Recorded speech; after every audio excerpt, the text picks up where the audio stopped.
Back at Copper.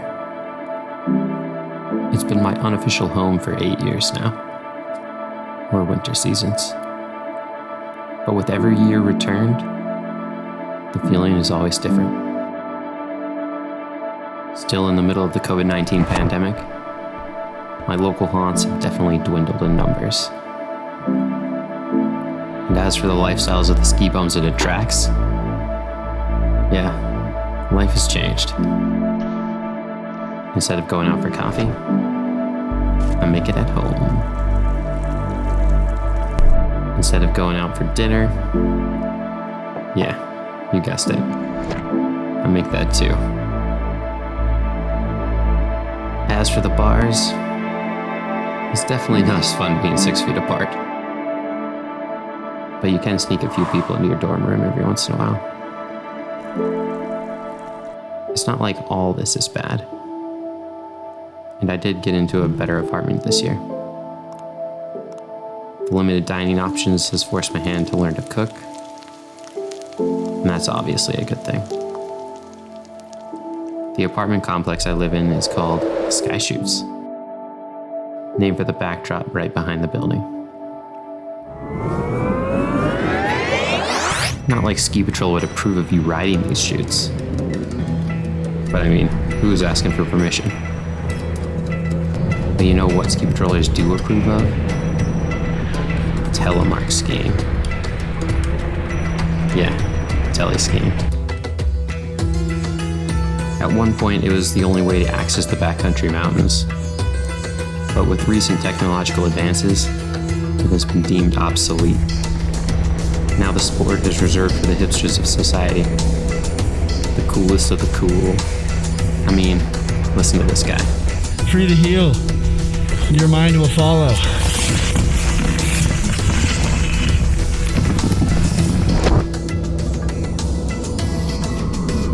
But for those of us that are not tele skiers and aren't making the current steps to becoming one, we escape on our weekends.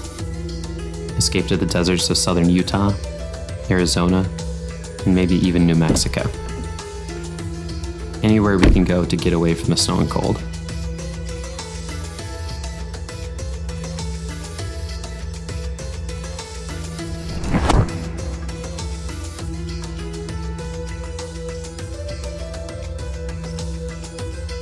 And on the way back, I always make a stop at my friend's house in Fruita, Colorado.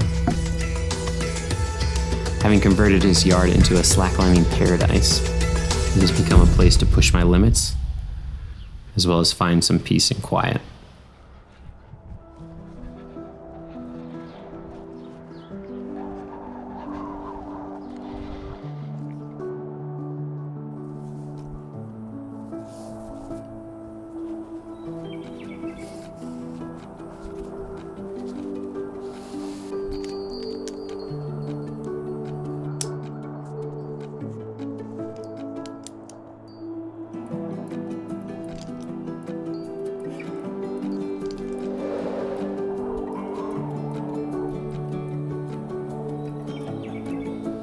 Just standing up alone takes a ridiculous amount of desire.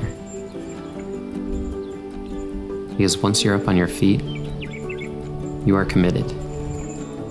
At this point, you're either going to fall or make it to the other end. It's crazy that after a few years of practice, I'm still nervous to walk the line just 30 feet higher than I do on a normal day.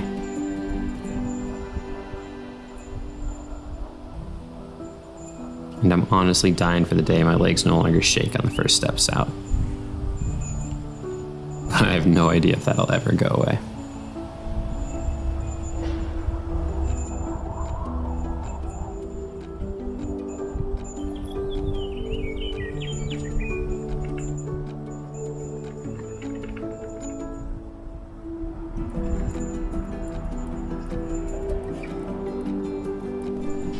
Like I said before, though, I don't only come here to push my limits. It's also a place to relax, unwind, and maybe even forget I have a job.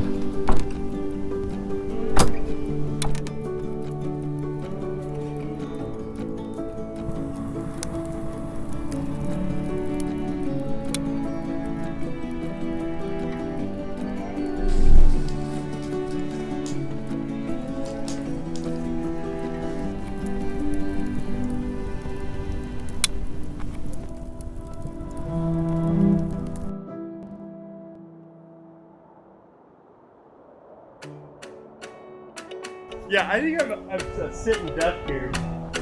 He's gotta have a taser on a stick. It's your gear loop. And then when you pull up to the line, just flip it. So that you're resting at the line and then you saved all of that energy. I put stumps on mounds and dig the holes in the middle. Right? Yeah, it makes sense.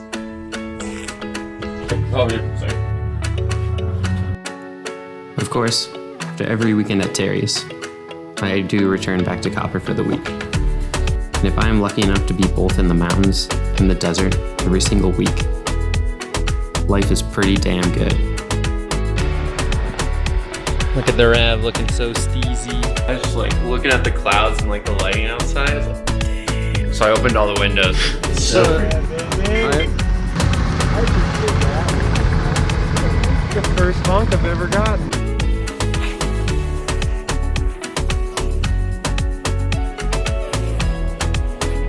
Nice, man. I liked it.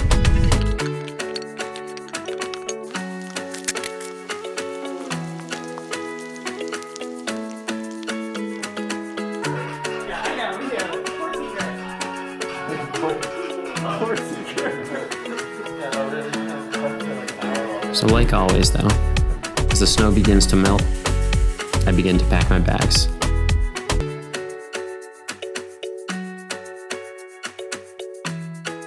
And this time, decided to move to a city.